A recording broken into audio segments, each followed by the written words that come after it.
చెప్తానా, నిన్ను విడవను ఎడబాయను. నిబ్బరము కలిగి ధైర్యముగా నుండో లే లే. కథన రంగంలో వెనక్కి తిరగకూడదురా, వెన్ను చూపకూడదురా. నువ్వు నా బిడ్డవి, వీరుడివి, ధీరురాలివి. లే, ముందుకెళ్ళాలా.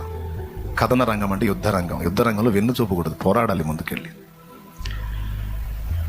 ఒక మాట ఓ అబ్బాయి ఎంత శక్తినిచ్చిద్దో, ఎంత బలాన్ని ఇచ్చిద్దో, ఎంత జీవాన్ని ఇచ్చిద్దో, ఎంత ప్రోత్సాహాన్ని ఇచ్చిద్దో. పరిశుద్ధాత్మ మనతో మాట్లాడేది ఆ వాక్యంలో నుండే మాట్లాడతాడు.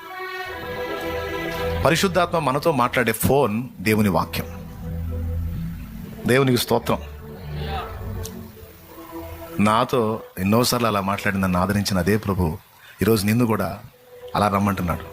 ఏకాంతంగా నాకు అందుబాటులోకి రా, గ్రంథం తీసుకొని రా, నేను నీతో మాట్లాడాలి అంటున్నాడు. ఆ గ్రంథంలో నుండే నేను నీతో మాట్లాడాలి నాడు. నీ నమ్మిక తప్పిపోకుండా నేను ఎప్పటికప్పుడు తండ్రి దగ్గర విజ్ఞాపన చేస్తున్నాను అంటాడు ఆయన. నేను చెబుతున్నాను, మనకు ఎదురైనటువంటి శోధనల్లో మనం తిప్పుకొని నిలబడటానికి కారణం మన గొప్ప కాదు, మన బలం కాదు. ఎప్పటికప్పుడు మన పక్షంగా తండ్రి యొద్ద ఆయన విజ్ఞాపన చేస్తున్నాడు.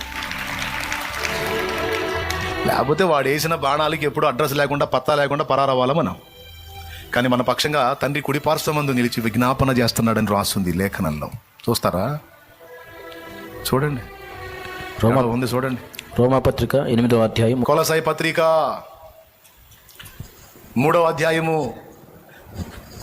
2-3 వచనాలు. ఆ తర్వాత చదువు 4వ వచనం, 5వ వచనం. దేవునికి స్తోత్రం.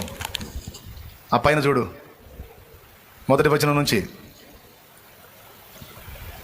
మీరు క్రీస్తు యేసుతో కూడా లేపబడిన వారైతే అది కాదు, పైనున్న వాటినే వెదకుడి, అక్కడ క్రీస్తు దేవుని కుడిపార్శ్వమున కూర్చుండి ఉన్నాడు. అది నంబర్ 1, కుడి పార్శ్వమందు కూర్చున్నాడు. మార్కు సువార్త చివరి అధ్యాయం చివరి వచనం. చివరి అధ్యాయం తీసుకోండి, నేను చూపిస్తాను వచనాన్ని. 19వ వచనం చదువు చాలు.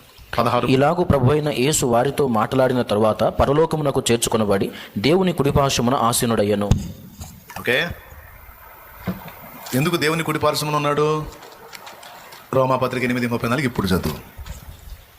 శిక్ష విధించువాడెవడు? చనిపోయిన క్రీస్తు యేసే. అంతేకాదు, మృతులలో నుండి లేచిన వాడును, దేవుని కుడిపార్శ్వమున ఉన్నవాడును, మన కొరకు విజ్ఞాపనము కూడా చేయువాడును ఆయనే. అబ్బా, దేవునికి మహిమ. యోహాను రాసిన మొదటి పత్రిక 2వ అధ్యాయము 1వ వచనం నుంచి చదువు. 2:1 యోహాను మొదటి పత్రిక. నా చిన్నపిల్లలారా, మీరు పాపము చేయకుండుటకై ఈ సంగతులను మీకు వ్రాయుచున్నాను. ఎవడైనను పాపము చేసిన ఎడలా నీతిమంతుడైన యేసు క్రీస్తు అను ఉత్తరవాది తండ్రి యొద్ద మనకున్నాడు. ఒక్కసారి